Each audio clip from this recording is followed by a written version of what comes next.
بسم اللہ الرحمن الرحیم۔ السلام علیکم، میں ہوں عمر انعام۔ اس ویڈیو میں 4 اہم باتوں پر گفتگو کریں گے۔ سب سے پہلے تو یہ دیکھیں گے کہ نواز شریف صاحب اور ان کی پارٹی جوں پاکستان کے مفادات پر،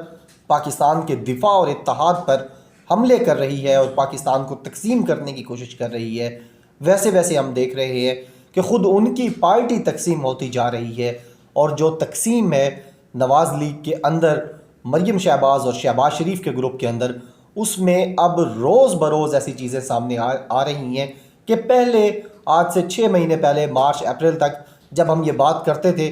تو عجیب و غریب لگتا تھا لوگوں کو، اور لوگ کہتے تھے نہیں اس طرح نہیں ہو سکتا، کوئی اختلافات نہیں ہیں، کیونکہ اس وقت میڈیا اس کو بالکل ڈسکس نہیں کرتا تھا۔ لیکن اب صرف ٹویٹس نکال کے آپ دیکھ لیں دونوں دھڑوں کی، مریم نواز اور شہباز شریف کے گروپ کی، تو آپ کو ساری صورتحال واضح ہو جاتی ہے۔ ایسی ہی ایک نئی مثال سامنے آئی ہے، اس کے اوپر گفتگو کریں گے، اور ساتھ پھر یہ بھی دیکھیں گے کہ جعلی بینک اکاؤنٹس اور جعلی رسیدوں کے بعد اب جعلی ٹویٹر فالورز بھی سامنے آئے ہیں، اہم شخصیت مریم نواز کی۔ اس کے اوپر گفتگو کریں گے کہ کس طریقے سے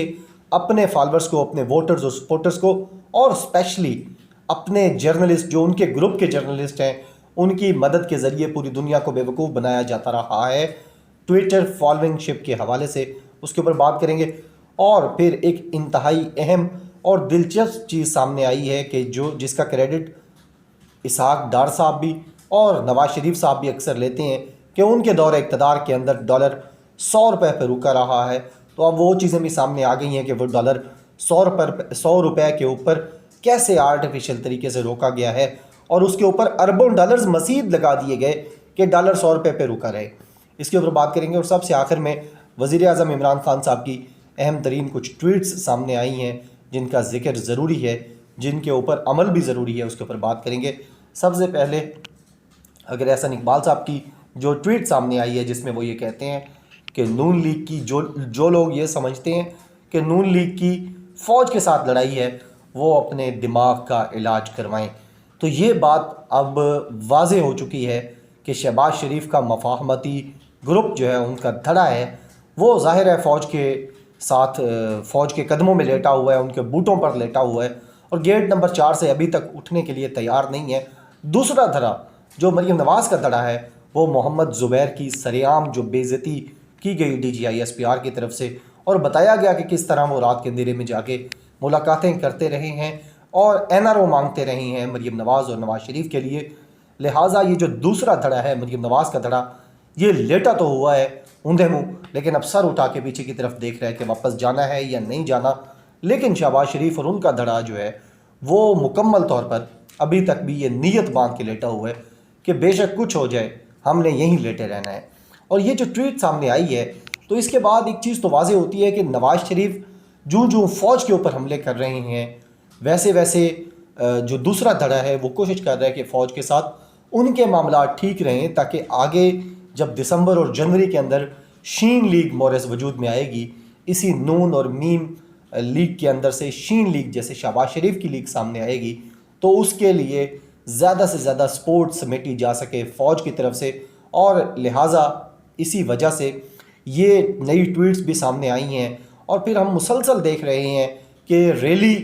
جو لاہور کے اندر نکالی گئی، اس کے اندر شہباز شریف کے حق میں نعرے لگائے گئے، ٹویٹر کے اوپر جو ٹویٹس آئیں مریم نواز کی، وہ صرف نواز شریف کے حق میں تھیں۔ لہٰذا یہ روزانہ کی بنیاد پر اب معمول بن چکا ہے کہ جو مریم نواز کا گروپ ہے وہ مریم نواز اور نواز شریف کا نیریٹو آگے لے کے چل رہا ہے، جو کہ اینٹی پاکستان اور اینٹی ملٹری ہے، اور شہباز شریف کا گروپ اپنے شاپر ڈبل کروانے کے لیے GHQ گیٹ نمبر 4 پر ادھر قریب ہی ہے، اس پہ لیٹا ہوا ہے اور وہ اپنے شاپر ڈبل کروا رہا ہے۔ دوسری جو اہم چیز ہے وہ مریم نواز کے حوالے سے سامنے آئی ہے کہ ایسی ایک المیہ ہے کہ یہ پورا خاندان جعلی چیزوں کی وجہ سے بڑا مشہور ہو رہا ہے، کبھی جعلی رسیدیں، کبھی جعلی بینک اکاؤنٹس، کبھی TTs ان کے سامنے آ جاتی ہیں۔ اور اب ایک بڑی زبردست رپورٹ آئی ہے، ایک ڈیٹا سائنٹسٹ نے یہ رپورٹ نکالی ہے کہ مریم نواز کی جو بھی فالورشپ ہے ٹویٹر کے اوپر، جو ملینز میں فالورز دکھائے جاتے ہیں، ان میں سے 80% جو فالورز ہیں وہ جعلی ہیں، وہ فیک ہیں، اور وہ پورا ایک نمبر بتایا گیا ہے۔ ایسا نہیں ہے کہ وہ انہوں نے صرف پرسنٹیج بتائی ہے، بلکہ انہوں نے ان اکاؤنٹس کی تعداد بتائی ہے جو ڈیڈ ہیں،